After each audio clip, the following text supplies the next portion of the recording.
Uh, I'm fortunate that he has given me an opportunity to interact with all of you and to speak something about the classroom practices and democratization, and particularly at a time when there has been systematic attack on the public universities and the very idea of a university is in crisis and danger. So at that crucial juncture in the life of the university and in the life of the nation, I think it's a very good idea that all of us sit together and to reflect on these issues. So thank you very much. And to begin with, I would later on like you to make your observation and raise certain questions so that it can become a dialogue. But to begin with, let me share some of the ideas with you for 30 to 35 minutes. You know that there are 4 things that I have learned as a teacher.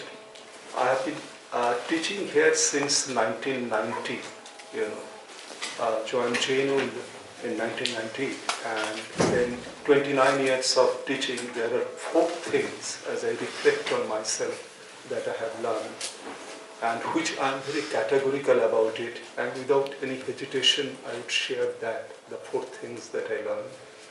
The first thing that I learned is that students are your finest teachers. Students are your finest tutors.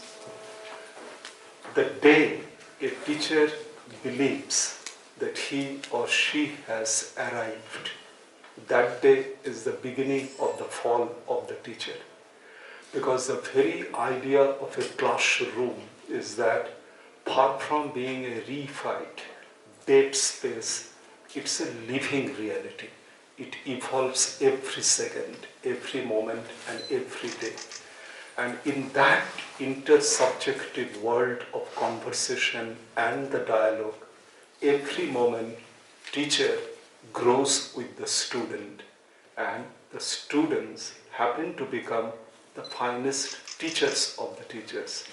The observations that students make in the class, the questions they raise, the doubts they express, all that enable the teacher to further evolve, to read new books, to think of some ideas, and even some of the paper one writes, some of the ideas of that paper emerge out of that classroom dynamics and that process. So that's one of the fundamental lessons that I have learned, not from a book, but the very fact of teaching for so many years, that students are your finest teachers and the tutors. The second thing that I have learned is that heterogeneity is beautiful, and homogeneity is dull. Standardized homogeneity is life-giving, because nature manifests itself with its splendid diversity, and all that is diverse and heterogeneous is closer to the spirit of life, to the spirit of nature. So heterogeneity is beautiful. And that is something that I have learned from this place, because JNU classroom is immensely heterogeneous, because it is in the JNU classroom that you find an urban metropolitan student coming from, say, Delhi Stephens or Kolkata's presidency, and at the same time you would find another student from the tribal hinterland of Jharkhand, with certain kind of difficulty in English coming to the classroom. So you could see this extraordinary heterogeneity and diversity in the classroom. And when you face the classroom that is so heterogeneous and diverse, 2 things happen, that it brings about a high degree of humility in the life of the teacher. Because then the teacher realizes that there are so many narratives and there are so many stories, and each student is a story, and each student is a narrative, and different kind of social and biographical and the linguistic location, and it is so important to hear that story and to negotiate with that heterogeneity and diversity. And the second, apart from that sense of humility, another thing that happens that it poses an immense pedagogic challenge in front of the teacher. So for instance, you come to the class and you begin to teach Karl Marx. Now how do you make that 40-minute in the classroom meaningful so that someone who is coming from a metropolitan center like Stephens or St. Xavier's Bombay and someone coming from a remote area of a village from Bihar with linguistic difficulty, how in that 45 minutes it makes sense to both of them. It becomes meaningful to both of them, and the degree of alienation in the classroom is lessened, and it's an exceedingly difficult task. And every moment and every day, the teacher has to work on it. The teacher has to renew it, because it is not so easy. It is easy to communicate and talk to a people which are standardized, homogenized. You know the wavelength, and your wavelength resembles there. But pedagogically, academically, it is an exceedingly difficult task to engage with heterogeneity. And I believe that the more you work on that, the more we evolve and grow as teachers and as learners and as students. So there is a great beauty of heterogeneity, and also it makes one humble, and it poses a lot of interesting pedagogic challenges in front of the teacher. So that's the second lesson that I learned. And in that process, the third lesson that I learned is that everyone is a possibility, and there is no question which is unimportant question. It is sad that with our school system, we grow up with a belief that if I speak something which doesn't fit into the box, I will be rebuked by the teacher. I will be seen as ridiculous and as idiot. And it is so important to unlearn that mind, that every question, every interrogation has its own meaning, has its own possibility. So acknowledgement of the possibility in each of us, irrespective of the linguistic, social, biographical location, is endowed with a possibility. And a teacher is a teacher, and a democratic classroom is one in which these possibilities are allowed to bloom, are allowed to unfold themselves. So that, I believe, is another important lesson that I have learned. And then the fourth lesson that I have learned, and learned slowly, is that linguistic difficulty, I mean difficulty in English, can be overcome. It is possible to overcome the difficulty in English. And I always believe that only when that one is deeply rooted in one's own vernacular traditions, and then the more one's English acquires a different meaning, becomes much more meaningful. When we were college students in Kolkata, in the English department, there were certain extraordinarily gifted professors of English literature, and many of them were great Bengali poets. And we always used to feel that it is an extraordinary story they are revealing. Their rootedness in the Bengali poetry and the Bengali literature was so strong, and they were such great scholars, in English literature. So it was, I believe, that there is no contradiction, and it is important in the life of a university we overcome that contradiction, that the fact that I read my Premchand quite well, the fact that I read Moktibodh so well, the fact that I am so well versed in my own language, Bengali, Malayalam, Hindi, Tamil, that itself creates a sensitivity to language. Language as a mode of defining the world, language as an articulation, language as empowerment, language as seeing the world. So the more I am sensitive to my language, the more it becomes easier for me to come to terms with another language. And that's why I always tell many students who often come and meet me and say that, sir, that we have severe problem in English. And the first thing that I just wish to share with them, that we are Indians, and hardly a fraction of percentage of Indian population who begin to speak English in early childhood. I began to speak English only when I came to the university, you know.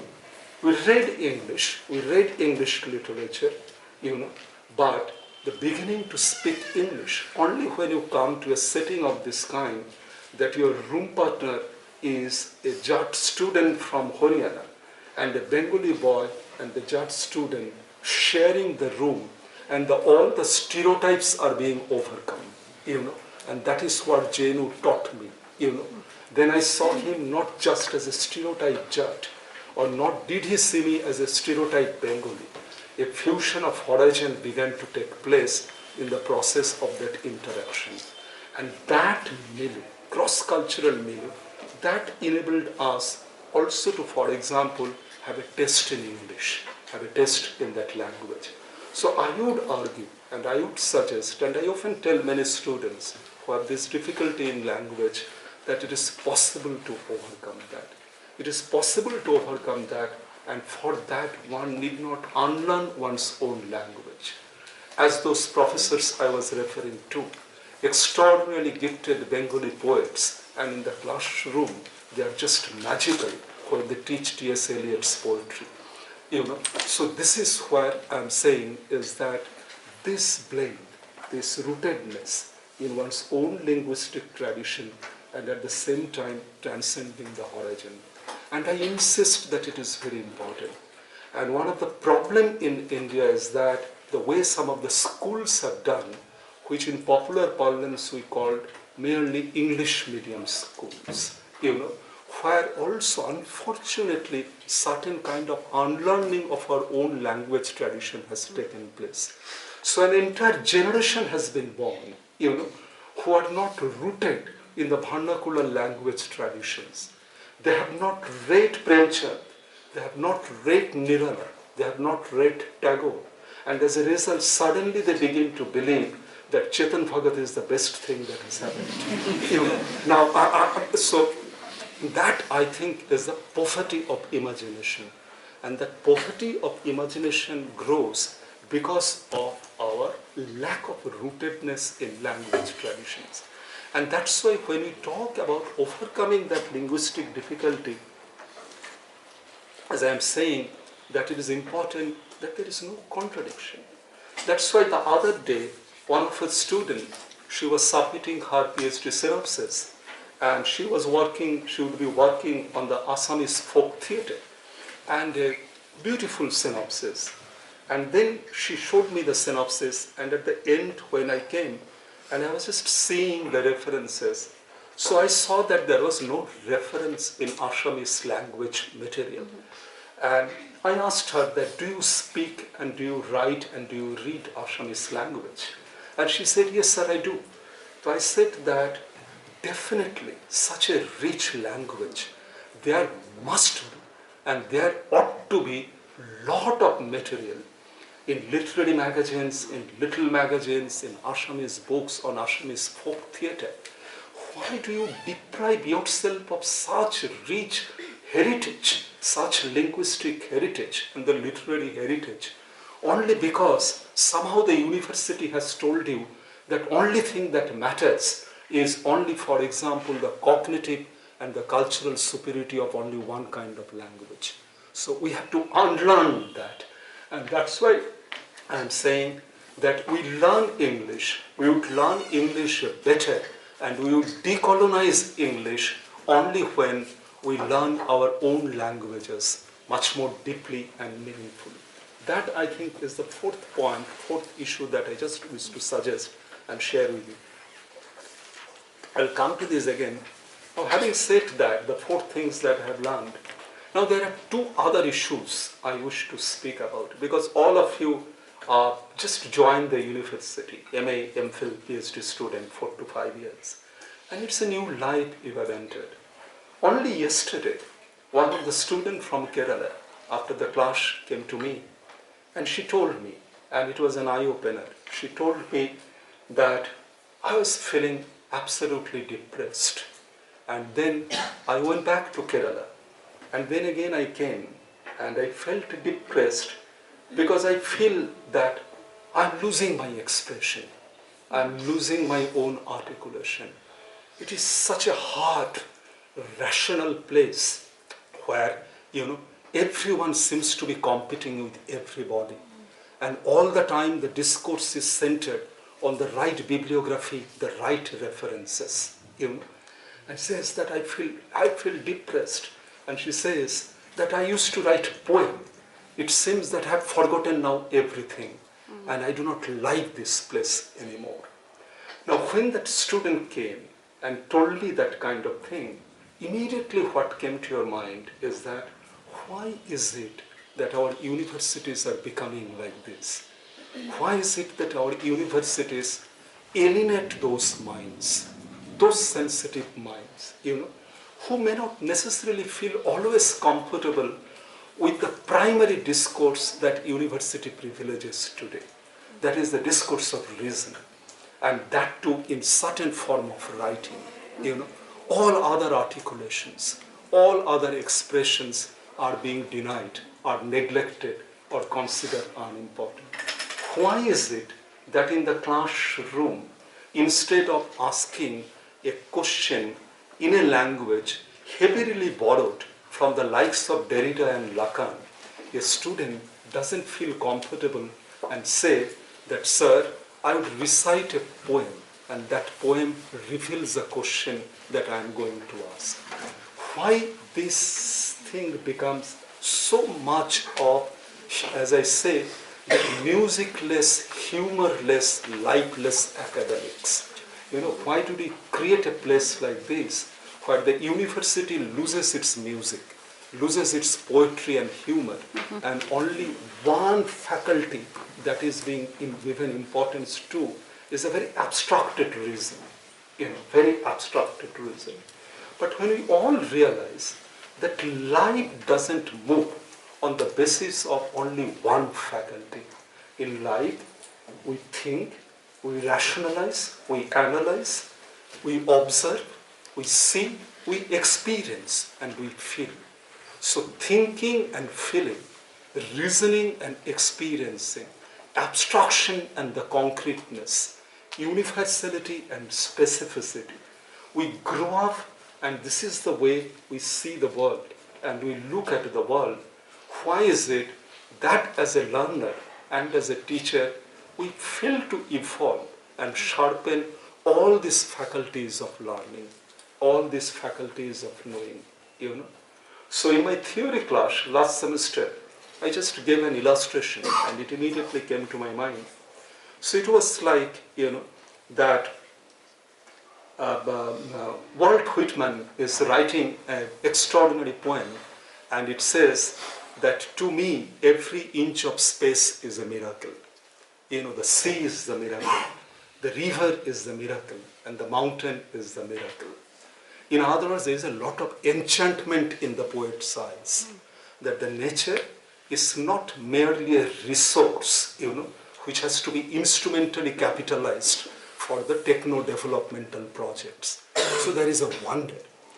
Now, I just side by side said, let's look at it. Now, is it that as an university academic, we have lost that language of Whitman? Now, the same thing. Now, you and I, the more our mind would be schooled by this kind of learning, which emphasizes only one kind of jargon and only one kind of reasoning, now we would say like this, and I gave an illustration of this kind. With the development of Baconian empiricism, with its constant urge to overcome the four idols of mind, further developed by Cartesian meditation relating to the duality of body and mind, explode again through Newtonian reductionism and eventually causing the critical theory about the instrumentality causing the fragments in the world. Now, when I say that, and in Tinmurti seminar I say that, you clap. because you have not understood it. You have not understood it. Now, why should, in the university, we would forget more and more Walt Whitman, and we would begin to speak a language that is so oppressive, that is so oppressive, and that kills us every day, and that destroys our sensibility and kills our consciousness. Now, isn't it that we should think about, to rethink academics, to redefine knowledge, to redefine the life in a university, so that my student from Kerala, she doesn't feel the need for leaving JNU. She could also feel, no, it's a place with humor, with music. It's a place, if every moment I do not talk about the right quote and the right bibliography, people would not look at me with a bad look. Instead, my articulation, my expression, my sensitivity too has its place. My teacher would understand me, my hostel friends would understand me, and I would feel that it's a place that celebrates learning, that celebrates awakening, not just one mode of articulation, one mode of thinking, and one mode of describing the world. That, I think, is a very important point, bringing life, bringing music, bringing poetry and humor, in the life of being an academic in our life. Otherwise, what it happens is that, that it becomes, there is a violence of the reason. And that violence of the reason is that when reason is so dissociated, reason is so abstracted and dissociated from all other faculties, intuition, experience, feeling, love, care, then the reason would first lose what the feminist scholars would characterize as the ethic of care, and the reason would become too hard, too life-killing and too destructive. And that is where I think that it is so important, to rethink the way we wish to define academics and wish to define our articulation and all that. And with this, now, I would come to the third point, and when he came to me and was talking about the academic writing, so I was telling that you are inviting a wrong person, because I am one of those who is extremely critical of all these workshops, which, in a different field, people like Shobha De does, poetry writing workshop, creative writing workshop, and the children of the rich with the heavy fees, they go to Shimla in the summer school, and with a 10 days workshop with Shobha De, and learning to write poems. No great poet emerged out of that. So far, this is the reality. So what I am saying is that Marx cannot emerge from an academic writing workshop. Foucault could not have written such a marvelous book like Madness and Civilization had he been put into an academic writing workshop. Please, for God's sake, I know most of my colleagues disagree with me, but with my madness, I retain this position. Don't school yourself so much. Don't condition your mind so much that as if there is a formula of writing, as if it's horse riding technique. There are certain techniques that you have to learn. Why you are in academics, why you are in the knowledge, because you are seeing the world. You try to make sense of the world. You try to cognize the world, and when you cognize the world, you try to communicate what you have seen, what you have observed, the way you have analyzed with the rest of the world, through your writings, through your teaching, through your lectures, that you seek to do it. Now, it's a vibrant, living human experience that demands from each of us our own subjectivity, our own uniqueness, and our own creative articulation. Don't allow a bulldozer, to standardize everything and to say that this is the academic writing. And unfortunately, when it happens, and sometimes I feel some of the academic term paper that I read and the dissertation that I read, sometimes I feel all are written in the same style. All are written in the same style. The same kind of bibliography, the same kind of jargon, and the same kind of technicality. All dissertations are becoming increasingly similar. So, review, very mechanical review of literature chapter, and then your field work, and then your conclusion, and almost like everything is becoming almost uniform and similar. And that, as I have said, the heterogeneity is beautiful. And if I take the illustration of sociology, which I share with my sociology students, isn't it beautiful that Max Weber wrote in a completely different way than Emile Durkheim? And Marx wrote in a different way than Weber and Durkheim. And Foucault wrote differently from Marx. His style was different. So if Foucault and Marx could differ in their style, and Weber and Durkheim could differ in their style, why three of you have to be similar? Why all of you have to be similar? And repeatedly told by us, no, this is academic, this is academic, this is storytelling, this is science, this is fiction, And I think that it is high time, and young learners, as creative dissenters, have to interrogate this again and again. And that's why I am believing that there are limits to absolute schooled mind, which condition you thoroughly, that this is the formula of the academic writing. There is no formula. It is in this context 2 points which I would say is that why do you write? Suppose you write and you seek to publish it. Why do you write? We write our diaries, but we do not publish our diaries. Diary is very close, intimate, sacred. And many of us even would not like our diaries to be read even by our closest ones. So there is so much of intimacy with the diary. But when you write an article, write a paper, write a book, then you have decided that now you are communicating with someone else. It would be read by others. It would be read by hundreds of people, thousands of people.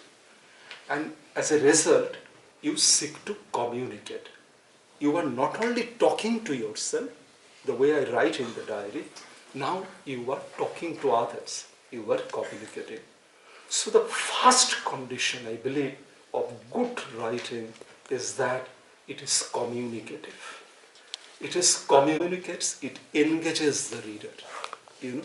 It brings the reader closer to the text that you have written.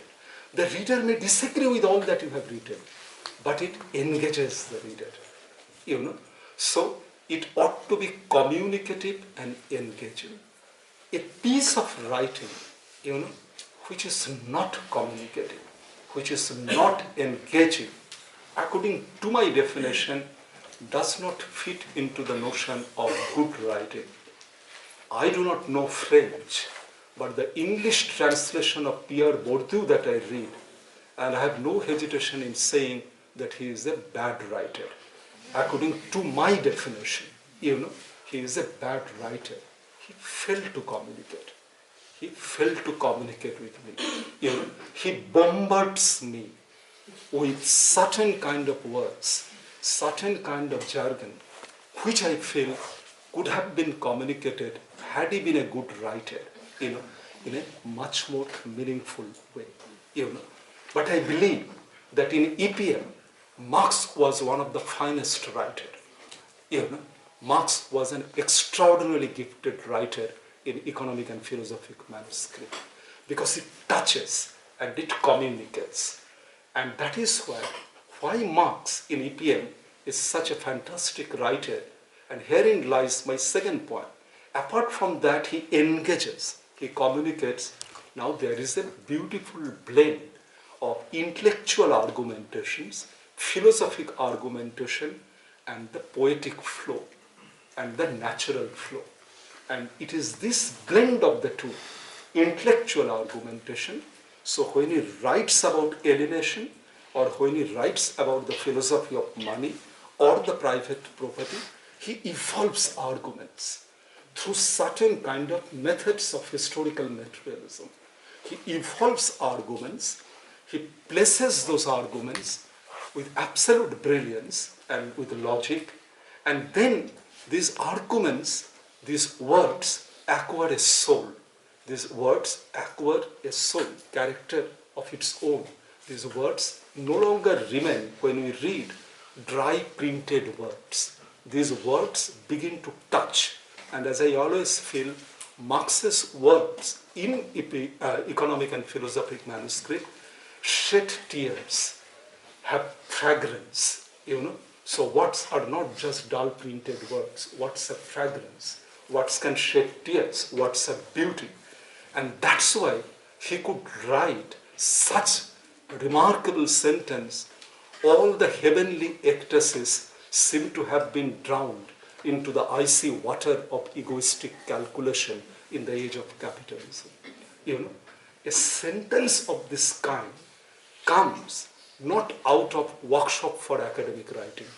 A sentence of this kind comes out of experience and that integration of the logical argumentations and the flow of argumentation. And that's why I would argue the third thing about a good writing, that it is communicative, it blends the intellectual argumentation and the poetic flow. And the third, as I would argue with that, is that it brings a great degree of reflexivity in the writing. A great degree of reflexivity. It is in that sense, almost every essay that you write is partly autobiographical. So self and the world, the way the author looks at himself, and in the process of looking at himself, the author also looks at the world. And a good writing seeks to build a bridge between the self and the world. And that's why it is more communicative, it is more dialogic, and it unites the intellectual and factual argumentation and the poetic flow. And that's why, as I would say, again to give the metaphor of nature, it is extraordinarily simple. In the age of complexity, you would throw stone into me. How dare I say that the writing has to be simple, because we are used to complexity. But it is extraordinarily simple because all that is beautiful is essentially simple. That is what nature tells you. That when you look at a fall in the mountain or the fountain, it has so much depth and it is so simple and rhythmic. And when you see a flowing river, it has so much depth into it and it is so simple and rhythmic. Similarly, it is simple, not simplistic, not naive. It is simple because the richness of writing, the richness of an argument lies in its that it is simple, it is communicative. And don't make a mistake that there is a correlation between depth and bad prose written in complex words. That's a wrong definition of the rigor. And quite often we tend to feel that something rigorous has to be necessarily written in a jargonized bad prose. That, I think, is an illustration of that. One of my friends in JNU, when we were doing post-graduation together, and he was a great cinema fan, and he happened to write an article on Bollywood films in EPW, and a really jargonized article. And then I met him at Gangadhara and told him that it's a very good article. And believe me, he felt offended. And he thought that an idiot like me is not supposed to understand that article. Because the article, later on, much later, we are good friends, he said that the article was written precisely for the reason that it should not be understood. It should not be understood. It is wrong. It would deny his academic prestige. if he is being understood by lesser mortal like me. And now he says that he later on confessed, later on he changed his style. Later on he confessed that it is written precisely for that, it need not be understood. The more inaccessible you are, the more powerful you are. So, and now this is where, this is the point I believe that which I wish to share with you. And that's why, as I just aimed, and before you ask me questions, that, that be rooted in your discipline, whether you are doing international politics, history, geography, philosophy, sociology, biotechnology, whatever it is, be rooted in your discipline. But university is a place, that ought to expand our horizons, So be rooted in the place. So even if you are a historian, occasionally talk to a professor of international politics. And if you are doing in physics, talk to a student of English literature. University is a place of fusion of horizons. And in lifetime we get an opportunity when we find that so many possibilities are roaming around. And that's why in our time, and as my hair has become grey, so you would excuse my romanticism and nostalgia. And although we were doing sociology, and many of us would love to attend Professor Nambar Singh's class in the Hindi department, such an extraordinary professor and the literary critic in Hindi literature. Meenakshi Mukherjee's class in the English department, and Bipan Chandra's class in the history department.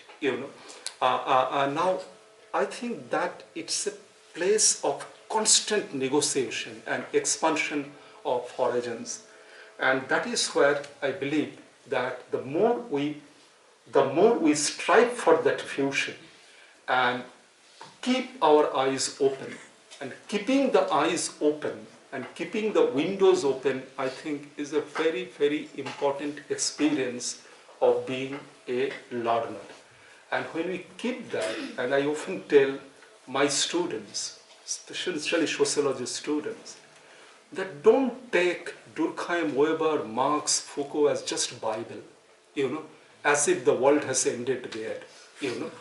See a good film, read a good story, move around the world, talk to people, expand your horizon, see good cinema, that when all that horizon get expanded, then Durkheim, Weber, Marx, Foucault, Dipankar Gupta, Andre Bete, all would acquire a different meaning.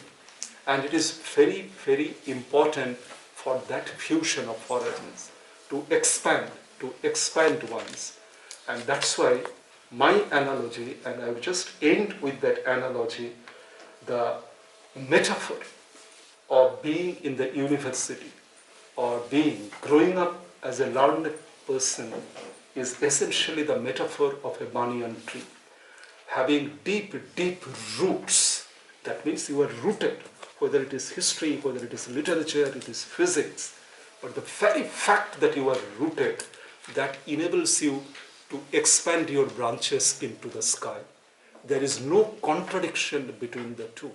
The way in the language I said, the very fact that you love your Hindi and Malayalam, that is the reason why you decolonize English and give a new meaning to your English.